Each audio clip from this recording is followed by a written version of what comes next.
Tukoy na ng Department of Justice kung sino ang nag-upload ng video ng brutal na pagpatay sa isa sa mga sub-komando.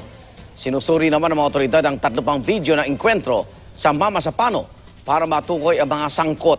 Saksi si John Consulta, exclusive.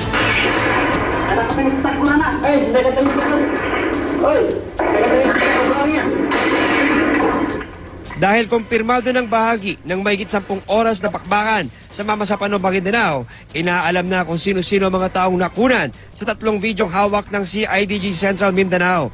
Kabilang ang lalaking may hawak ng kamera na ayon sa CIDG at sa interpreter nito ay tila lider dahil nariringgan nag-uutos habang may hawak na radyo. Diyan ka sa point ng niyog. Diyan ka sa point ng niyog.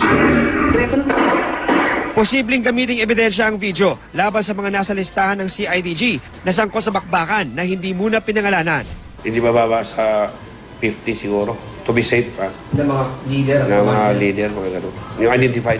Ikinakaso na ngayon ng mga otoridad ang anilay legal offensive o pagkasampa ng kaso laban sa mga sangkot umano sa malagim na pagkamatay ng Fallen 44. Tiwala ang mga investigador na sa tulong ng kanilang mga nakalap na ebidensya, maaabot din ng kamay ng batas ang mga nagkasala. Ayon naman sa Justice Department, tukoy na rin ang nag-upload ng isa pang video kung saan kita naman ang pagbaril ng malapitan sa agaw buhay na si PO2 Joseph Sagonoy. So nag-upload po ng video, ano pong pwedeng ikaso? Tingnan muna natin, yung pinag-aaralan din yan. Of course, yung sa, let's see kung meron sa cybercrime law.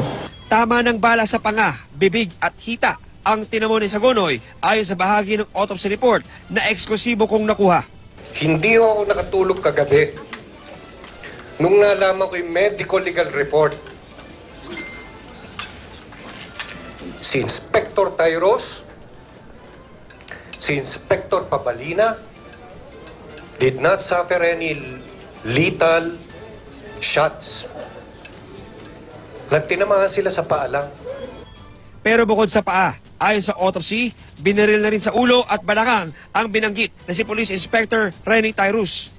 Habang ang binanggit ding si Police Senior Inspector Ryan Pabalinas na huling nakausap sa pamamagitan ng radyo mula sa 55th Special Action Company, 14 na tama ng bala ang tinamo sa buong katawan. Ang pumutol naman ng daliri ng teroristang si Marwan bilang DNA sample, iisa ang tama pero sa ulo. Sa 44 na autopsy report na hawak ng GMA News, mapapansing halos sa ulo, mukha, leeg at dibdib ang tama ng mga SAF komando. Katakataka raw ang ilang tama dahil may bulletproof vest ang mga komando. Kaya posible raw tinanggal ang mga yan. Kapasin-pasin din daw ang mga pasada nakita sa mga tama ng baril. Nangangahulugan lang daw na ilan ay malapitang binaril.